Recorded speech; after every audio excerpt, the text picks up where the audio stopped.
I have presided over thousands of disputes during my years on the bench. I have listened to liars, manipulators, con artists, and people who genuinely believe the rules did not apply to them.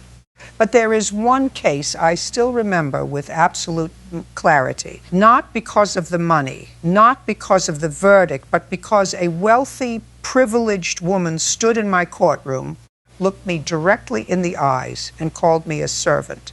47 seconds later, she was begging for mercy, and believe me when I tell you this, even I did not expect what happened next. Before we go any further, make sure you have subscribed to this channel for more powerful courtroom stories like this one.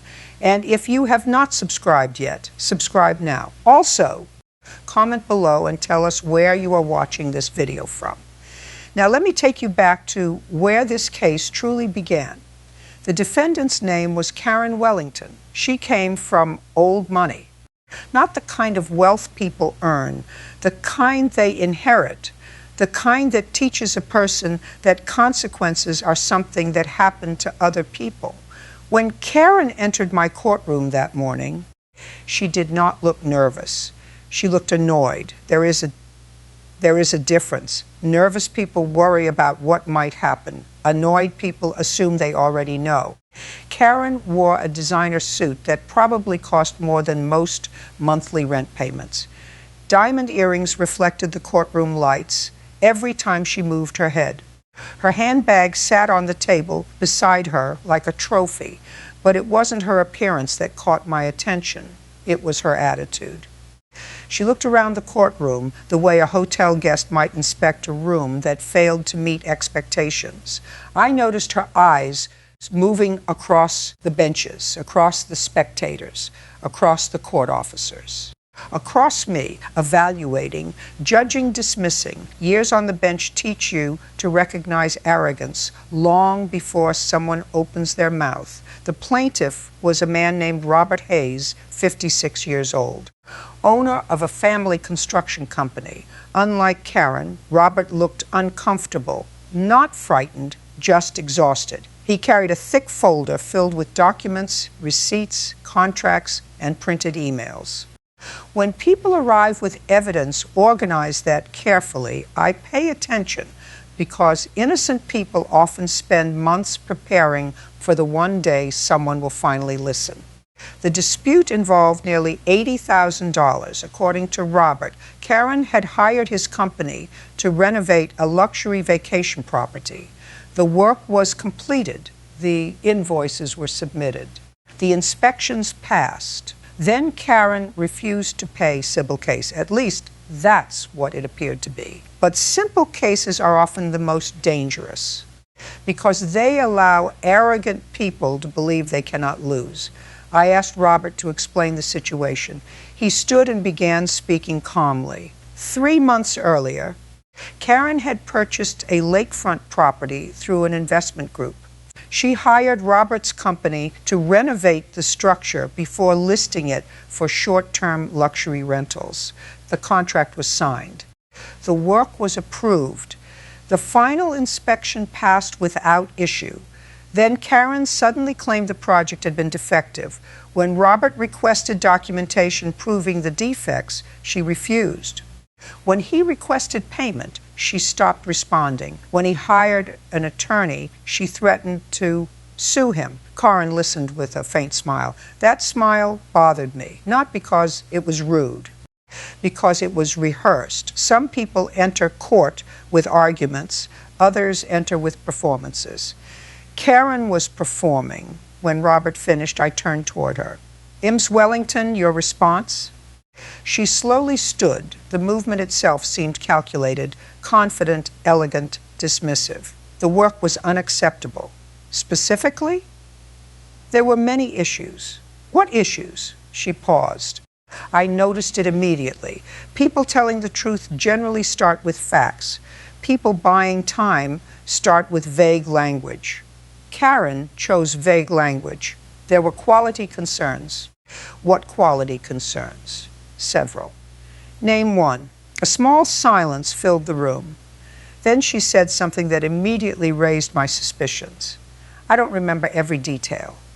I glanced at Robert's stack of inspection reports, then back at Karen. You refused to pay $80,000, but you cannot remember why. That was problem number one. Problem number two arrived seconds later. Did you document the alleged defects? No photographs, no inspection reports, no expert evaluation? No. Karen crossed her arms. The confidence remained, but something underneath it had begun to shift. Not fear, irritation. People like Karen become irritated when reality refuses to cooperate with their assumptions. I continued reviewing the evidence, contracts, invoices, permit approvals, inspection certificates. Everything appeared legitimate. Then I found something interesting, an email. Actually, several emails Moss exchanged between Karen and Robert during construction. I began reading them silently. The more I read, the more uncomfortable Karen became. That caught my attention, because up until that moment, she had appeared completely relaxed. Now her fingers were tapping against her arm, a small detail. Most people would miss it. I did not. Then I found an email dated 6 weeks before the payment dispute. I looked Miss Wellington. Yes. Did you write this email? She hesitated. Yes. I read the message aloud. Robert, the renovation looks absolutely perfect. You exceeded expectations. Thank you for making my vision a reality. The courtroom became quiet. Karen blinked. Robert said nothing. I looked back at her. You described the project as perfect. That was before I discovered problems. What problems? Again, silence. Then she made her first serious mistake. The problems are not the issue. Whenever someone tells a judge the issue is not the issue is usually the issue. I leaned back. Karen looked toward the spectators, then toward me. Then something changed. It happened quickly. Almost too quickly to notice. The mask slipped, the pleasant smile disappeared, the entitlement underneath finally emerged. And that is when she said the words that would destroy her entire case, words I still remember years later. She looked directly at me and laughed, not nervously, not accidentally, deliberately. Then she said, look, I don't need a lecture from someone who's basically a servant to a television network. The courtroom froze. Every sound disappeared. Even Robert looked shocked. Court officers exchanged glances. Spectators stared. And for several seconds, nobody moved, including me, because after all my years on the bench, I had never heard anyone say that in my courtroom.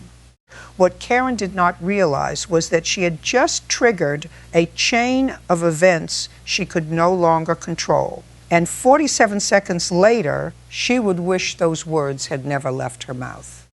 The silence after Karen's comment was unlike anything I had experienced in a long time. Not loud silence, not dramatic silence. The kind of silence that arrives when everyone in a room suddenly realizes someone has made a terrible mistake. Karen, however, seemed completely unaware. That fascinated me. Years on the bench teach you something important about arrogance. Most arrogant people eventually recognize when they have crossed a line. They become defensive, embarrassed, careful. Karen did none of those things. Instead, she rolled her eyes and adjusted the sleeve of her designer jacket as though she had merely stated an obvious fact. I studied her carefully. She was wealthy, educated, successful by most conventional standards. But there was something else beneath the confidence, something more dangerous. Contempt. Contempt is different from arrogance. Arrogance says, I am better than you. Contempt says, you are beneath me.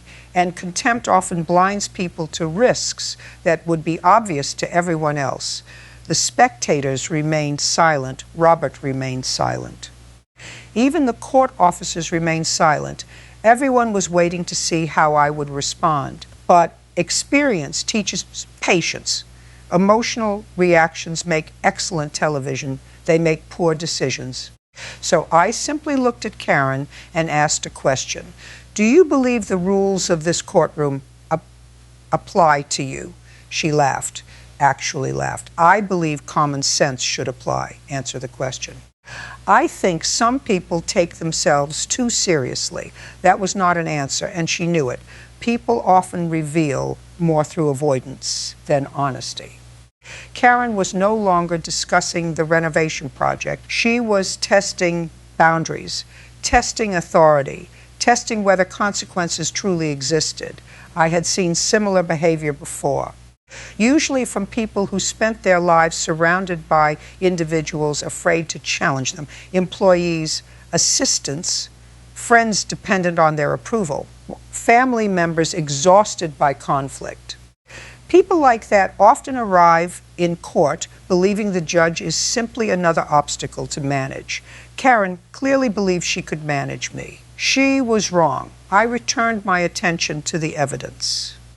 That decision visibly confused her. She expected confrontation. She expected outrage. She expected a battle. Instead, I ignored the insult and continued examining documents.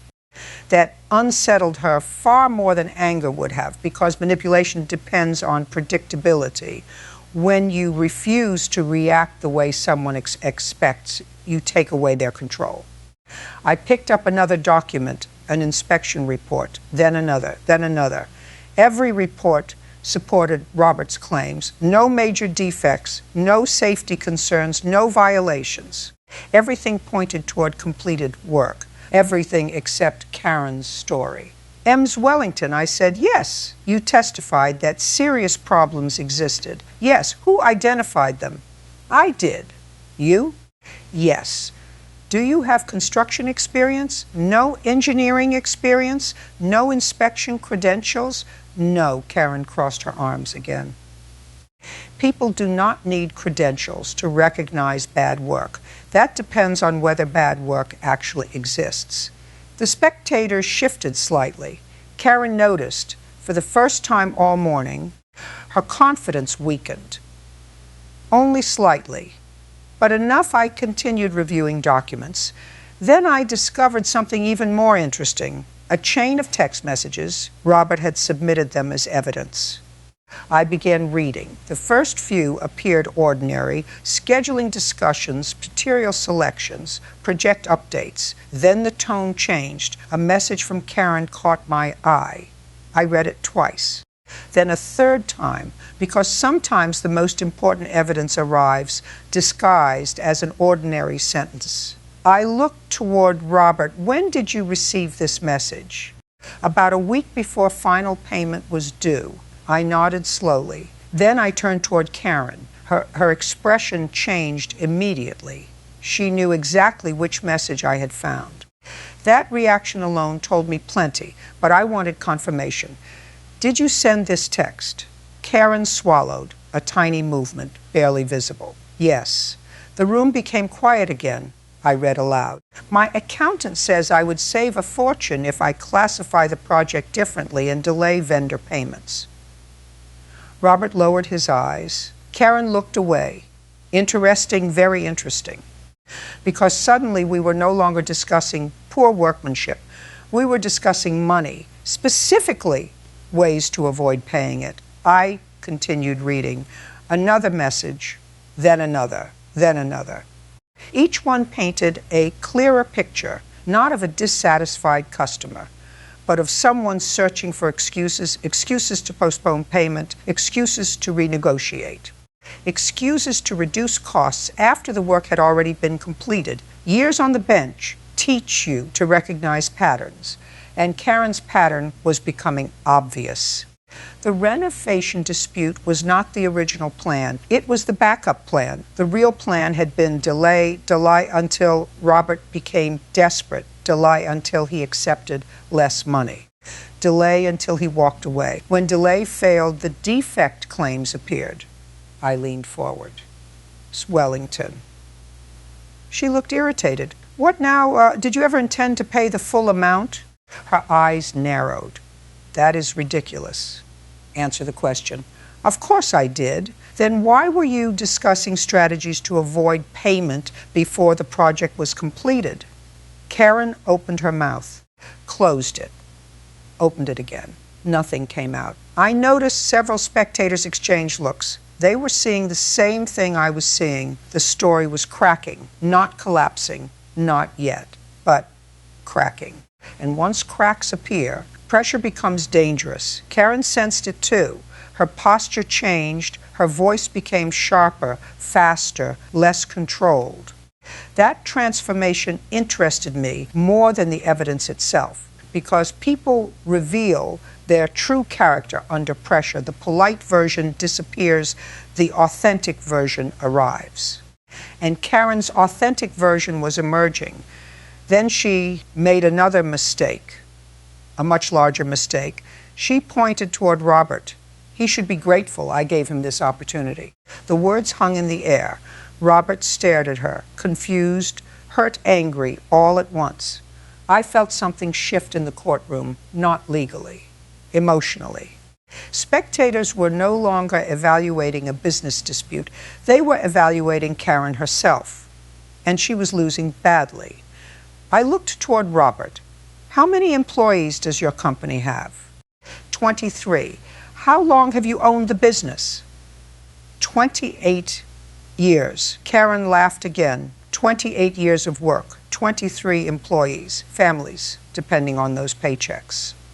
And she called it an opportunity. That told me everything. Karen genuinely believed she was the important person in every relationship. Everyone else simply benefited from proximity. I have encountered people like that before. Eventually, reality reaches them. The only question is how. At that moment, however, I still believed this was merely a financial dispute involving arrogance and unpaid invoices. I was wrong because the next document I discovered would reveal something far bigger. Something Karen desperately hoped nobody would find. Something that transformed an $80,000 disagreement into a nightmare. I picked up a folder Robert had not even mentioned yet. A folder labeled Private Investigation, and the moment Karen saw me open it, the color disappeared from her face. The moment Karen saw the words Private Investigation on the folder, something changed.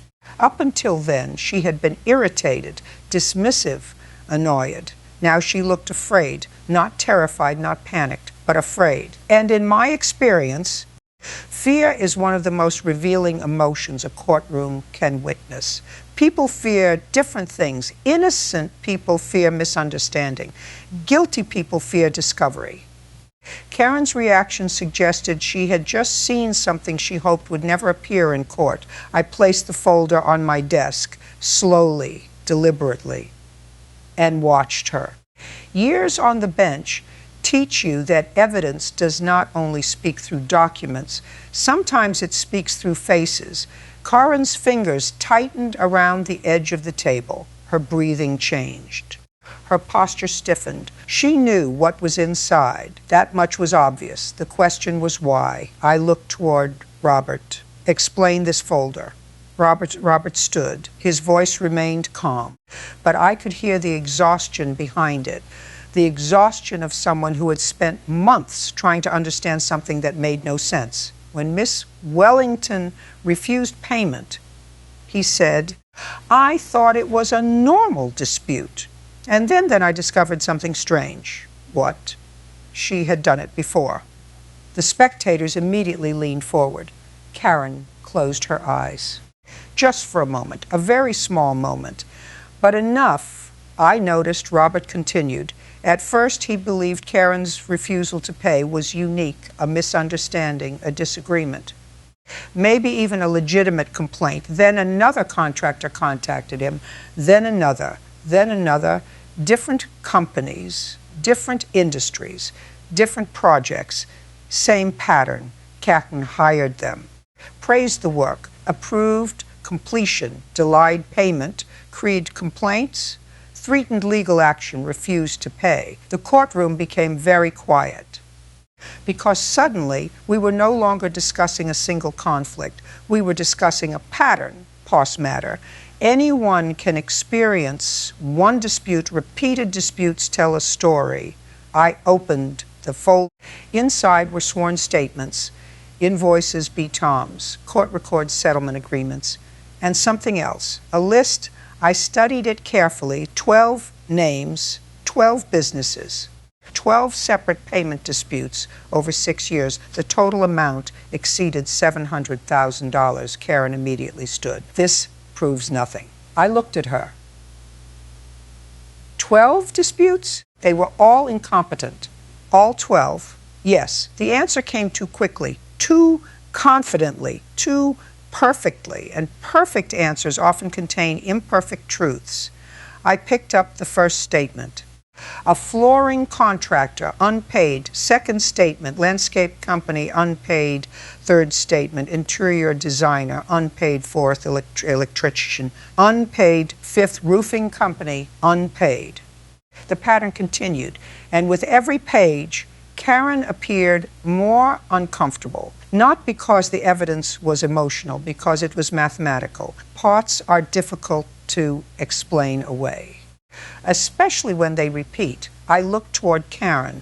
Do you believe every one of these businesses performed defective work? Yes. Every answer she gave seemed to make her situation worse. Yet she continued. That fascinated me. Some people cannot stop digging even after they realize they are in a hole. Karen was one of those people. Then I discovered the document that changed everything. A deposition transcript 3 years earlier, different lawsuit, different contractor, same Karen Wellington. I began reading. At first it sounded familiar. Complaints, allegations, excuses. Then I found a section that made me stop. I read it slowly. Then I looked toward Karen. Did you testify under oath in this matter? Yes. Are these your statements? Yes. The courtroom waited. I began reading aloud. Contractors become desperate when you delay long enough. The spectators exchanged looks. Karen stared at the floor. I continued. Most settle for half. Silence. I continued. The secret is creating enough legal pressure that they cannot afford to fight. The silence became heavier. Even Robert looked stunned. Apparently he had never seen this particular document. Karen suddenly spoke. That was taken out of context. I have heard that phrase thousands of times. Sometimes it is true. Most of the time it is not. What was the context? I asked. She hesitated. Egan. That hesitation was becoming familiar and dangerous, because every hesitation made the previous confidence appear less genuine. Karen struggled to answer. Then she finally said, it was a joke. Nobody believed her, not the spectators, not Robert, not the officers, not even Karen seemed to believe it. The room felt different now. The power dynamic had shifted. Karen entered believing she controlled the narrative. Now the narrative was controlling her. I turned another page, then another, then another. What I discovered next disturbed me because it suggested something darker than simple greed. Several businesses listed in the investigation had nearly collapsed financially after disputes with Karen. One owner had mortgaged his home, another had laid off employees, a third had declared bankruptcy. Karen did not merely avoid payment. Her behavior left damage behind, real damage to real people. I watched her carefully, waiting for remorse, regret, empathy, anything. I saw none. Instead, she appeared frustrated that the evidence existed, frustrated that people were discussing it, frustrated that she was losing control. That observation stayed with me, because genuinely remorseful people focus on harm. Self-centered people focus on consequences.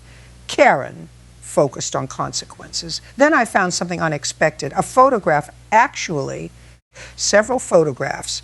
I looked through them one by one. Construction sites, business meetings, portray inspections. Karen appeared in many of them, smiling, lying, congratulating, contractors, thanking workers, celebrating completed projects, the same projects she later claimed were disasters. Interesting, very interesting. I held up one photograph. "Who took this?" Robert answered, "One of Karen's assistants." The image showed Karen standing beside another contractor, arm around his shoulder, smiling, holding a certificate of project completion. The date was visible. 2 days later, she filed a complaint refusing payment. I looked toward Karen. "Why celebrate successful completion if the work was defective?" No answer. I waited. Still no answer. Then she finally spoke, and what she said sent a chill through the entire courtroom. People like him should know their place. The words escaped before she could stop them. The instant she said them, she realized it. The courtroom realized it. I realized it because suddenly this was no longer about money. It was about superiority. Karen genuinely believed certain people existed beneath her. Contractors, workers, service providers, employees, anyone she considered lower status. That belief explained everything: the delays, the manipulation, the refusal to pay, the insults. Even the comment she made to me earlier. She did not see people. She saw rankings. And in her mind, she always occupied the top position. I remember looking around the courtroom at that moment. The spectators were no longer shocked. They were disgusted. Robert looked heartbroken, not angry, heartbroken, as if he had finally understood why months of logic, evidence, and negotiation had failed. You cannot reason with someone who believes fairness only applies upward. Then the court clerk approached my bench quickly, carefully. She handed me a document that had just arrived electronically. I glanced at it. Then I looked at Karen. Then I looked again, because what I was reading seemed almost unbelievable. Miss Wellington. Karen looked up. "What now?" I held the document in my hand. "Do you know why the state attorney's office is requesting records related to 3 of the businesses in this folder?" For the first time all day, Karen looked genuinely terrified. For the first time since entering my courtroom, Karen Wellington forgot to act. The polished confidence vanished. The practiced smile disappeared. The carefully constructed image cracked. And what remained underneath was fear. Real fear. Not the fear of embarrassment, not the fear of losing money. The fear of someone who suddenly realizes a much larger problem is approaching. I held the document in my hand and watched her, years on the bench, teach you to recognize the difference between surprise and recognition. Surprised people need time to process information. Karen reacted instantly. That meant she already knew exactly what the state attorney's office might be investigating. The question was, why? "Answer the question," I said. Karen swallowed. "I have no idea." Lie, not because I could prove it immediately, because her body had already contradicted her. Her voice became softer, her shoulders tightened, her eyes avoided mine. The human body often reaches the truth before the mouth does. I looked toward Robert. He appeared just as confused as everyone else. Clearly, he had not expected the case to move in this direction. Neither had I. The original dispute involved $80,000. Now, state investigators were requesting records. That is not a normal escalation. I reviewed the notice again. 3 business names were highlighted. All 3 appeared on the list of contractors Karen had previously refused to pay. Interesting. Very interesting, because patterns rarely exist in isolation. One pattern often hides another. "Miss Wellington," I said, "when was the last time you communicated with any of these businesses?" "I don't remember." Convenient. People remember compliments from 5 years ago, yet somehow forget major legal disputes. Mirror often becomes selective when accountability arrives. I turned toward Robert. "Did your investigator discover anything beyond the payment disputes?" Robert nodded. "Yes, Judge." Explain. He opened another section of the folder. Several documents appeared: corporate records, property records, financial disclosures, and then something that immediately caught my attention: to a network diagram, boxes connected by lines, names connected to companies, companies connected to properties, properties connected to investment groups. The diagram looked complicated, but complicated diagrams often hide simple truths. I studied it carefully. Then I noticed something. The same names appeared repeatedly. Different companies, different projects, different disputes. Same people. That was not coincidence. That was structure. Who created this diagram? The investigator. What does it show? Robert took a breath, then answered. It shows where the money went. The courtroom became silent because everyone understood the importance of that sentence: follow the money. One of the oldest rules in any investigation. I examined the diagram again. Several companies involved in Karen's disputes shared addresses. Others shared management personnel. Others shared investors. And somehow Karen appeared connected to nearly all of them, not directly. Indirectly, which is often more revealing. Direct connections can be explained. Indirect patterns are harder. I looked toward Karen. She no longer appeared annoyed. She appeared trapped. That observation stayed with me because arrogance disappears very quickly when consequences become real. Then Robert revealed the detail that changed everything. Several contractors who settled disputes with Karen later discovered their projects had been refinanced through investment groups connected to companies on the diagram. The properties increased in value. The contractors absorbed losses. The profits flowed elsewhere. The room grew quiet again, not because people fully understood the financial structure, because they understood the outcome. Someone was benefiting, and it wasn't the contractors.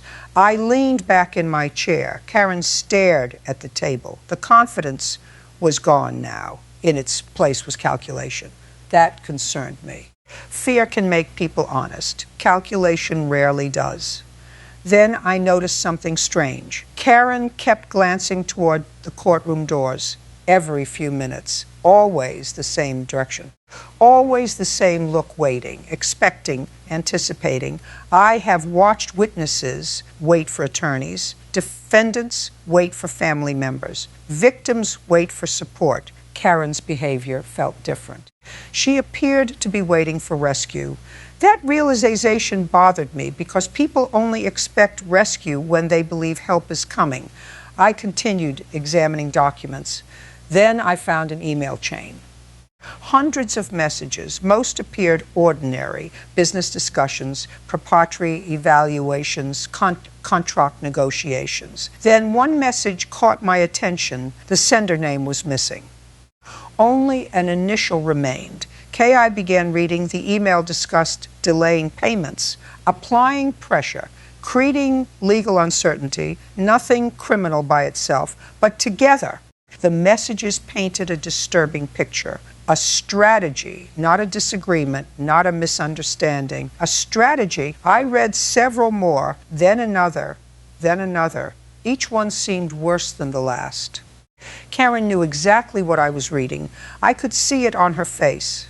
Every time I reached a new page, her anxiety increased. Then I found one sentence. One sentence that changed the atmosphere of the entire courtroom. I looked up slowly.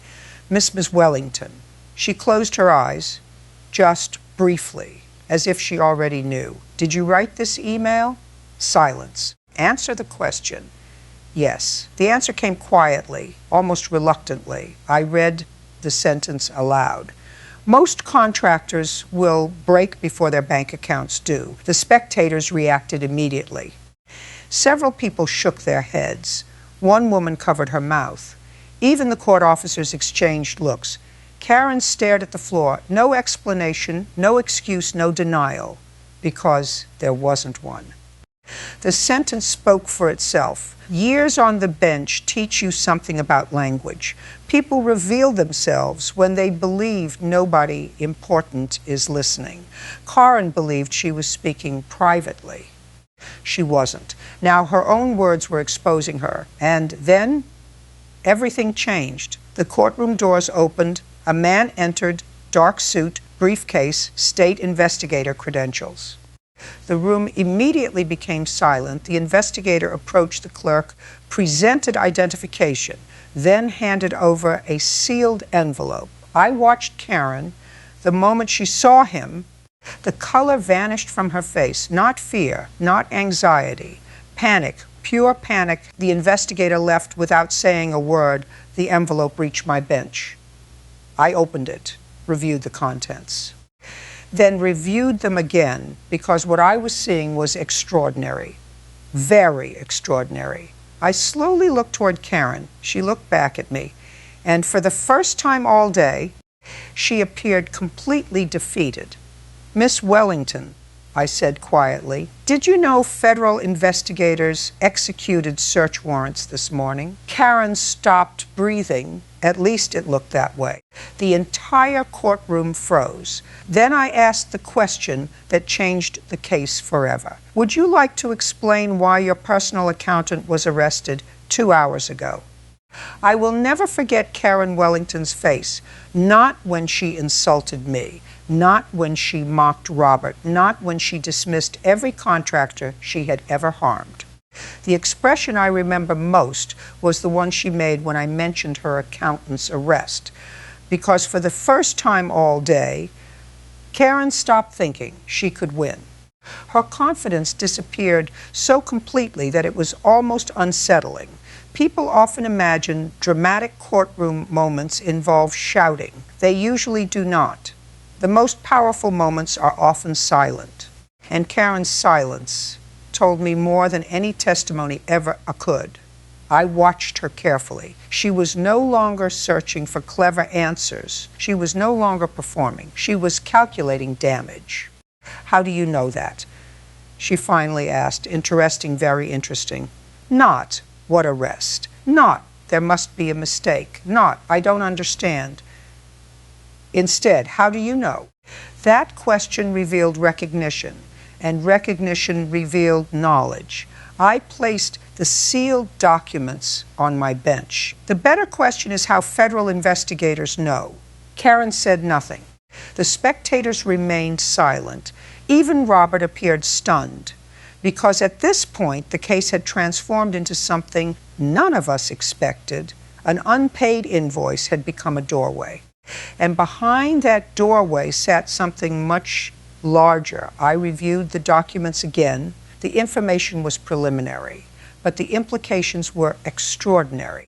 Investigators had been examining a network of real estate transactions linked to several companies already mentioned in Robert's investigator's report. The same companies, the same names, the same pattern.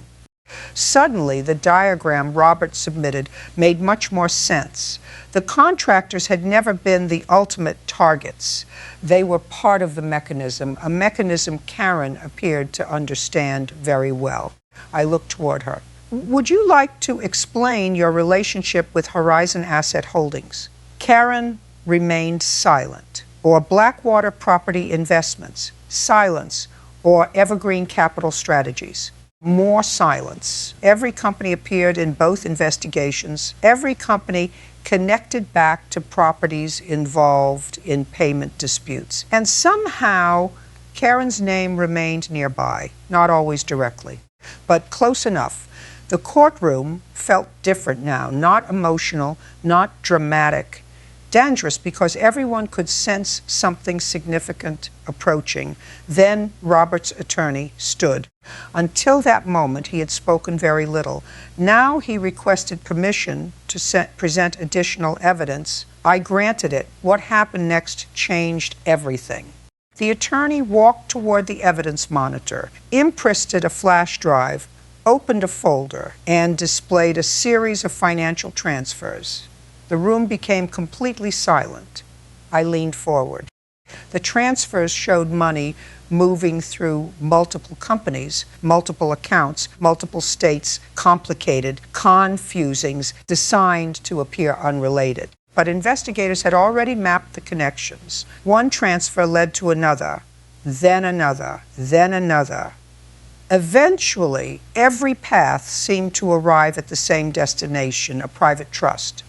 The trust's beneficiary information had recently been unsealed. The attorney enlarged the screen. Karen closed her eyes. The name appeared, Karen Wellington. Several spectators gasped. Robert stared at the monitor. I stared at Karen, and Karen stared at nothing because there was nowhere left to look. The money trail had finally reached its destination. For months, she had argued, denied, deflected, attacked, manipulated. Now numbers were speaking, and numbers are difficult to intimidate. The attorney continued. According to the records, profits generated through disputed properties eventually flowed into accounts connected to Karen's trust. Millions of dollars, not thousands. Millions. The room remained silent. I remember thinking something at that moment. Arrogance often survives accusation. Sometimes it survives evidence, but it rarely survives mathematics. The numbers were devastating. Then came the final blow. The attorney opened another file, an audio recording. Karen immediately stood. No. The word escaped before she could stop it. The attorney looked toward me. I authorized playback. Karen looked genuinely frightened, more frightened than when I mentioned investigators, more frightened than when I mentioned arrests. That interested me enormously, because fear reveals priorities. And apparently this recording mattered more than everything else. The audio began. At first there was static, then voices, several voices, business discussion. Property discussion, financial discussion. Then Karen's voice appeared clear, unmistakable. The courtroom froze.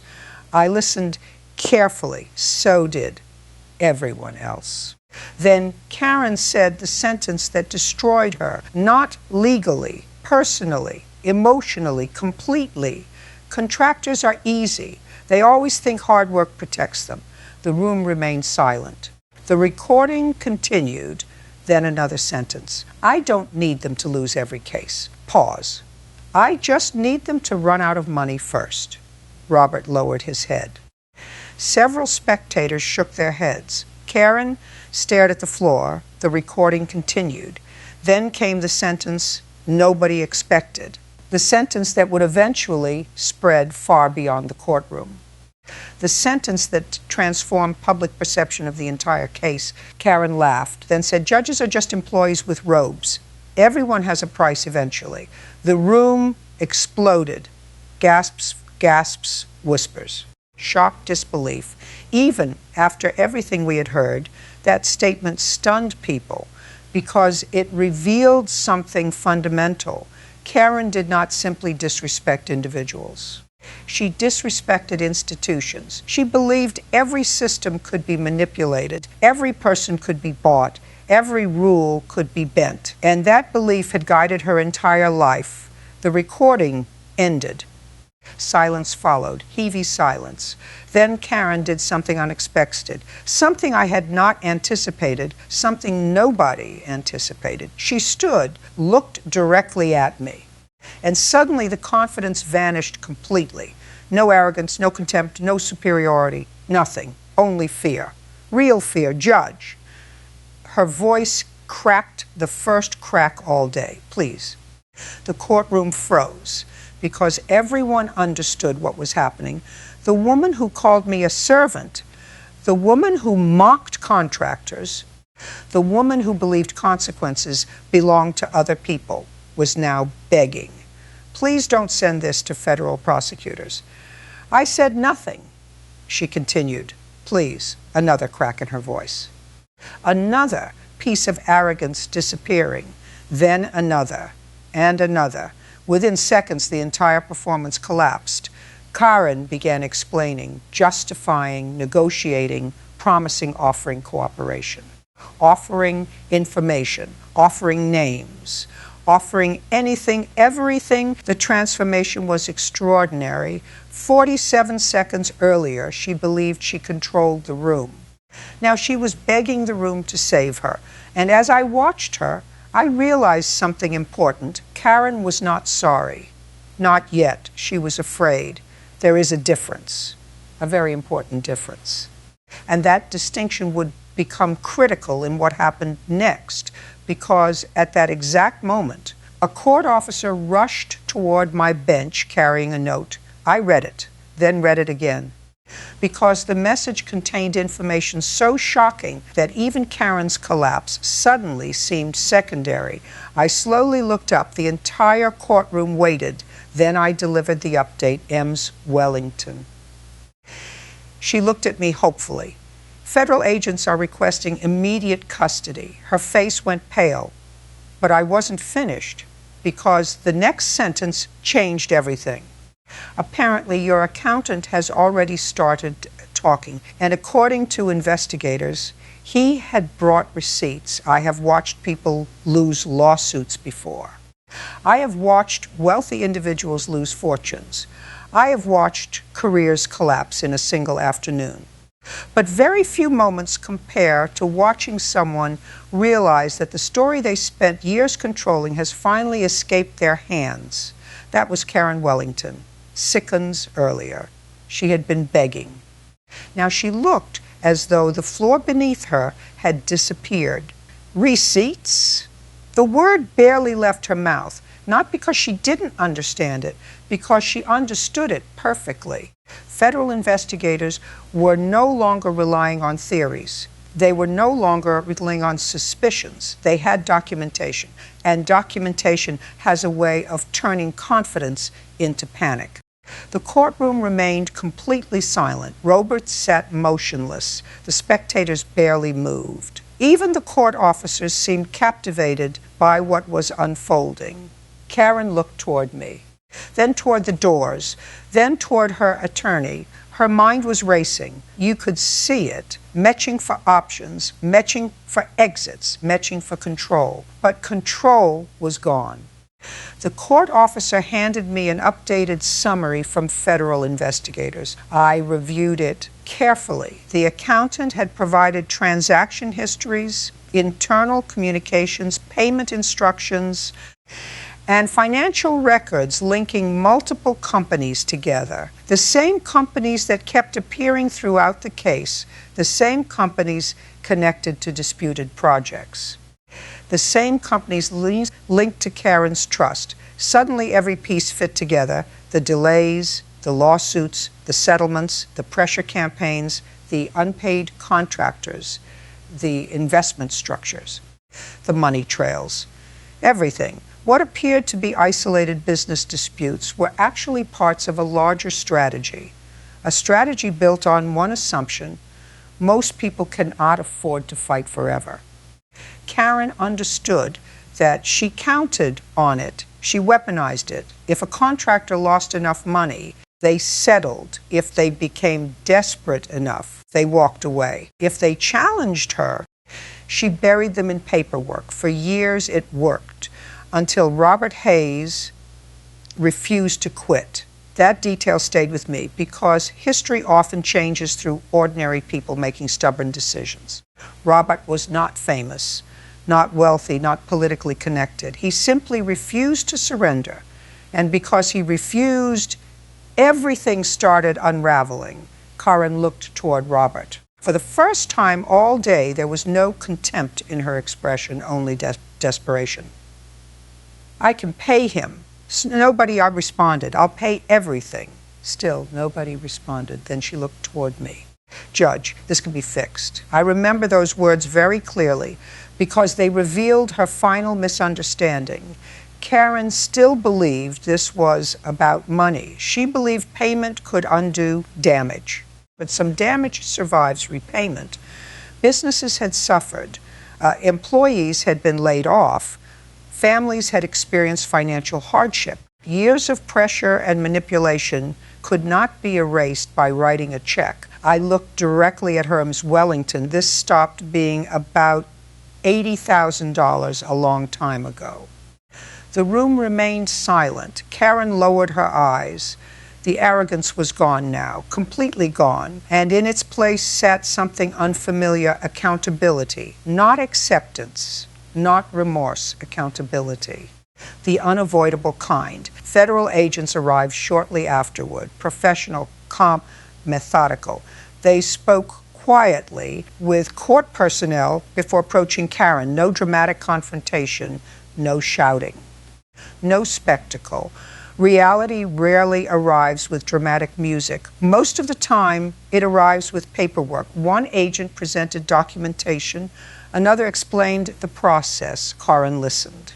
Expressionless, almost numb. Then something happened that I still remember. She looked toward the spectators, really looked. Perhaps for the first time all day, she saw their faces, the disappointment, the disgust, the disbelief. And I think that was the moment reality finally reached her, not the investigators, not the evidence, not the financial records, the people.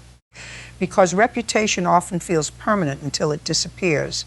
The agents escorted her from the courtroom. The doors closed behind her. And just like that, the loudest person in the room was gone.